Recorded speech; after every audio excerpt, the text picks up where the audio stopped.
नमस्कार। आज हमारे पास ना शिवरी नारायण की केशरवनी वैश्य सभा के एक कार्यक्रम की जानकारी है। जी। ये एक तरह से कार्यक्रम का पूरा ब्यौरा लगता है। कौन मेहमान थे, क्या क्या हुआ, वो सब। हाँ, मतलब एक सामुदायिक कार्यक्रम की रूपरेखा है ये। सही। तो चलिए जरा इसमें देखते हैं कि क्या था ये कार्यक्रम, क्या मकसद था इसका। बिल्कुल। पहली नजर में तो ये एक शपथ ग्रहण समारोह लग रहा है, नए पदाधिकारियों का। हाँ, वही मुख्य फोकस लगता है, लेकिन इसमें और भी चीजें हैं। जी, ये कोई साधारण सी सभा नहीं लगती। इसमें आप देखें तो अखिल भारतीय स्तर के लोग भी हैं, प्रदेश के भी और स्थानीय तो हैं ही। अच्छा। हाँ, और शुरुआत भी देखिए महर्षि कश्यप जी की पूजा से हुई। ये दिखाता है कि समुदाय के लिए पारंपरिक चीजें कितनी अहम है। हाँ, ये तो है। तो कार्यक्रम शुरू हुआ दीप जलाकर, और जैसा आपने कहा गोत्राचार्य महर्षि कश्यप जी की पूजा से। जी, और महिला समिति की सदस्यों ने गुरु वंदना भी की। ये भी परंपरा का हिस्सा है। ठीक है। और मेहमान कौन कौन थे इसमें?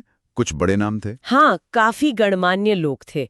मुख्य अतिथि थे श्री रतनमणि केशरमानी जी। अच्छा, ये तो अखिल भारतीय केशरवाणी वैश्य सभा के उपाध्यक्ष हैं और छत्तीसगढ़ प्रदेश सभा के संरक्षक भी। जी हाँ, और अध्यक्षता कर रहे थे श्री अशोक गुप्ता जी, जो छत्तीसगढ़ प्रदेश केशरवाणी वैश्य सभा के अध्यक्ष हैं। तो मतलब राष्ट्रीय और प्रदेश दोनों स्तर के शीर्ष नेतृत्व की उपस्थिति। बिल्कुल।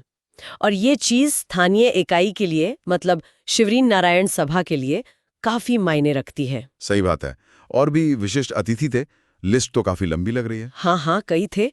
प्रदेश स्तर के कई उपाध्यक्ष और महामंत्री शामिल थे, जैसे श्री रोहित केशरवानी, वो वरिष्ठ उपाध्यक्ष हैं।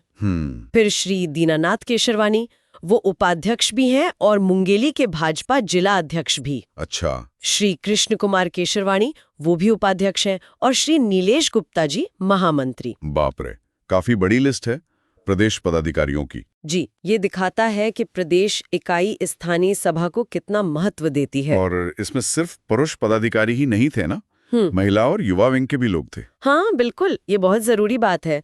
श्रीमती विभा विजय केशरवानी थीं, जो प्रदेश महिला सभा अध्यक्ष हैं। और श्रीमती आरती राजेश गुप्ता, प्रदेश महिला सभा की महामंत्री। जी, और युवाओं की तरफ से भी, मतलब तरुण सभा से श्री मिथिलेश केशरवानी थे, जो संरक्षक हैं प्रदेश तरुण सभा के, और श्री सोमेश केशरवानी अध्यक्ष, और श्री आलोक गुप्ता जी महामंत्री।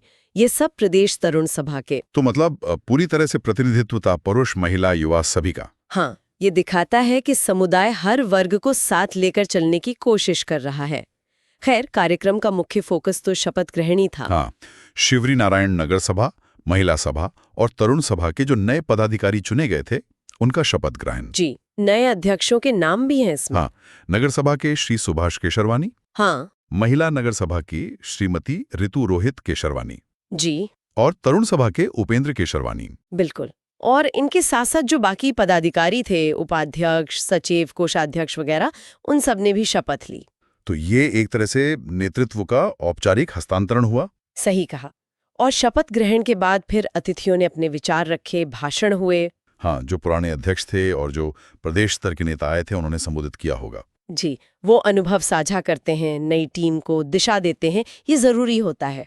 और फिर सम्मान का भी कार्यक्रम था। हाँ, जो बाहर से अतिथि आए थे उनका सम्मान किया गया, और जो निवर्तमान अध्यक्ष थे श्री बलराम केशरवानी और श्रीमती अपर्णा सुशील केशरवानी, जी, उनको शॉल और श्रीफल देकर सम्मानित किया गया। ये एक अच्छी परंपरा है पिछले नेतृत्व के काम को सराहने की। हाँ, ये तो है। शॉल और श्रीफल तो वैसे भी अपने असंबोधन का प्रतीक है। बिल्कुल।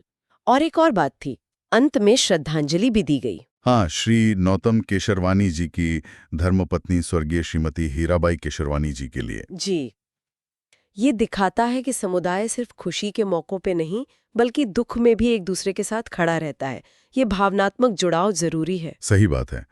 कार्यक्रम का समापन कैसे हुआ? समापन हुआ आभार प्रदर्शन से। जो नवनिर्वाचित अध्यक्ष थे नगर सभा के, श्री सुभाष केशरवानी, उन्होंने सबका धन्यवाद किया। ठीक है। तो अगर हम इस पूरे कार्यक्रम को देखें तो इसका मतलब क्या निकलता है? इसका निचोड़ क्या है? देखिए, ये आयोजन साफ तौर पे दिखाता है कि केशरवनी वैश्य समुदाय एक बहुत ही व्यवस्थित तरीके से काम करता है। उनका एक संगठनात्मक ढांचा है, राष्ट्रीय, राज्य, स्थानीय स्तर पर। फिर उसमें पुरुष, महिला, युवा सबके लिए अलग अलग विंग्स हैं और उनकी स्पष्ट भूमिकाएं हैं। हाँ, ये तो साफ दिख रहा है। और इसमें परंपरा का भी ध्यान है, जैसे महर्षि कश्यप की पूजा, गुरु वंदना, और साथ ही में आधुनिक संगठन के तरीके भी हैं, चुनाव होना, शपथ ग्रहण, पदाधिकारियों का कार्यकाल। मतलब परंपरा और आधुनिकता का एक संतुलन साधने की कोशिश। बिल्कुल, यही संतुलन शायद समुदाय को जोड़े रखता है और उसे आगे बढ़ने की दिशा देता है। ये एकता और संगठित प्रयास को दिखाता है। दिलचस्प है। तो सुनने वालों के लिए एक सोचने वाली बात ये हो सकती है, जी। क्या इस तरह के जो संरचित सामुदायिक कार्यक्रम होते हैं, जहां परंपरा और संगठन का ढांचा दोनों साथ चलते हैं, वो आज के समय में किसी समुदाय की पहचान बनाए रखने, उसकी एकता को मजबूत करने और भविष्य की दिशा तय करने में कितनी महत्वपूर्ण भूमिका निभाते हैं? इस पर जरूर सोचिए।